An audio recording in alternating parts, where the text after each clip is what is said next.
दिवाळीला दिवा लावून नमाज पडला पाहिजे, ईदगाहसमोर भजन गाणारा समाज घडला पाहिजे आणि ह्यातूनच माझ्या समाजात समता, बंधुता आणि एकता जपणारा माझा एक परिवार बनला पाहिजे।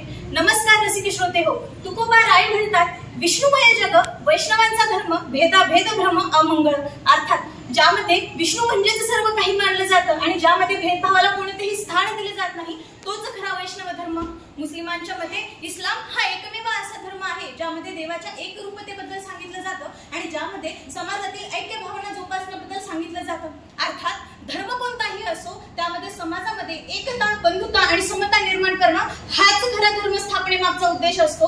मग याच धर्माच्या रक्षा करणाऱ्या व्यक्तीला आपल्या समाजामध्ये धर्मवीर ही पदवी बहाल केली जाते। मग एका विशिष्ट देवाला मानणाऱ्यालाच धर्मवीर म्हणावं का, किंवा नेमका खरा धर्मवीर कसा असतो, याच विषयावर विचाराचं मंथन करण्यासाठी मी स्पर्धक पल्लवी व्यंकटराव कोपरे तुम्हा सर्वांसमोर विषय मांडतीये, असा हा धर्मवीर।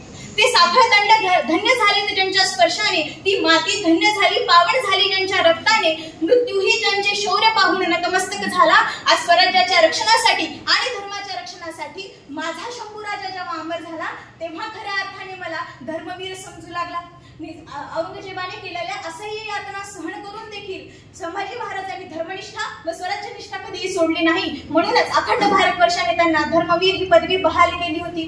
परंतु आज धर्म म्हणजे एक जात अशी एक बात सर्वांच्याच मनात घर करून बसली आहे, परंतु मैं कट्टर हिंदू, मैं कट्टर मुसलमान च्या ऐवजी आज इतनी भीड़ में हमारा इंसान क्यों है परेशान हा विचार जेव्हा तुम्हा आमच्या मनामध्ये येत नाही ना, तेव्हा खऱ्या अर्थाने वाटू लागतं की आज आपण कुठेतरी धर्माच्या खऱ्या परिभाषेपासून भरकटत चाललेलो आहोत। मित्रहो, खरं तर धर्म म्हणजेच कर्म आणि कर्म म्हणजेच धर्म अशी मोलाची शिकवण आपल्याला भगवद्गीतेतून मिळते। मग याच अनुषंगाने मला धर्माची माहिती सांगणारी एक छोटीशी कथा इथे सांगावीशी वाटते। एकदा एक साधू महाराज नदीकाठी स्नान करण्यासाठी गेलेले असतात। स्नान करताना त्यांना अचानक एक विंचू तिथे नदीकाठावर पुरताना दिसू लागतो। त्या बुडणाऱ्या विंचवाला वाचवण्यासाठी साधू महाराज आपला हात पुढे करतात। विंचू हातावर येतो, हातावर आल्या क्षणी तो साधूंना नांगी मारायला लागतो। नांगी मारता क्षणी साधू जोरात हात झटकतात आणि तो विंचू परत एकदा पाण्यात पडून बुडायला लागतो। परत एकदा साधू महाराज त्याला वाचवण्यासाठी आपला हात पुढे करतात। परत विंचू हातावर येतो, परत नांगी मारतो, परत साधू महाराज हात झटकतात, परत विंचू पाण्यामध्ये पडून बुडायला लागतो। हा घटनाक्रम तब्बल 3 ते 4 वेळेस सातत्याने सुरू राहतो। मग तितक्यात त्या साधू महाराजांचा एक शिष्य समोर यायला लागतो आणि म्हणतो, गुरुजी आता तुम्ही त्या विंचवाला वाचवू नका, कारण तो सतत नांगी मारतोय, आता तुम्ही त्याला मरू द्या।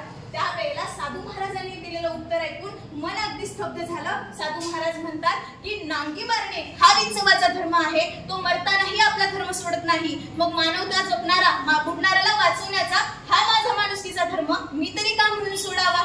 खरं तर मानवता हाच धर्म असतो, माणुसकी हाच धर्म मानला तो मानवता जपणारा। साने गुरुजी म्हणतात, खरा तो एकची धर्म जगाशी प्रेम अर्पावे। मग जगात प्रेम निर्माण करून समता, बंधुता आणि एकता जपणारा व त्याबरोबरच कर्म म्हणजेच धर्म मानणारा असा खरा धर्मवीर असतो असं मला वाटू लागतं। मग जर का माझं काम हीच माझी पूजा असेल आणि माझ्या कामातील माझं कर्तृत्व हाच माझा धर्म असेल, तर मला जेव्हा मी एक मुलगी म्हणून अंधारात वाट शोधू लागते तेव्हा माझ्यासारख्या असंख्य मुलींच्या आयुष्यात शिक्षणाची ज्योत पेटवणाऱ्या सावित्री माई मला माझ्या धर्मवीर वाटू लागतात। एक अनाथ जेव्हा मी आधार शोधू लागते तेव्हा अनाथांची माय म्हणून ओळखल्या जाणाऱ्या सिंधुताई देखील मला माझ्या धर्मवीर वाटू लागतात।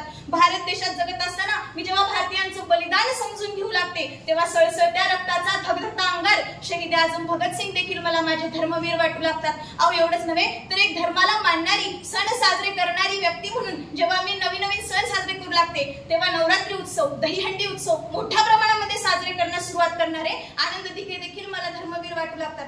अहो विद्यार्थ्यांच्या जीवनाची वारी जेव्हा शिक्षणाच्या वारीला निघते त्यावेळेला त्या वारीमध्ये भेटणारा विठ्ठल म्हणजे सरकारी नोकरी असते। मग त्या सरकारी नोकरी आमच्यासारख्या सामान्य मुलांना कमीत कमी खर्चात मिळवून देण्यासाठी कमीत कमी खर्चात सर्वांना मार्गदर्शन करणारे खान सरांसारखे अनेक शिक्षक देखील मला आज माझे धर्मवीर वाटू लागतात। अहो घरामध्ये जेव्हा मी भाकरीचा तुकडा शोधू लागते तेव्हा उभ्या जगाचा पोशिंदा माझा शेतकरी बाप देखील मला माझा धर्मवीर वाटू लागतो। भारत देशात जगत असताना किंवा जगाच्या पाठीवर कुठेही जगत असताना जेव्हा मी सुरक्षितता शोधू लागते तेव्हा सीमेवर दिनरात तैनात राहणारा माझा जवान युवक देखील मला आज धर्मवीर वाटू लागतो.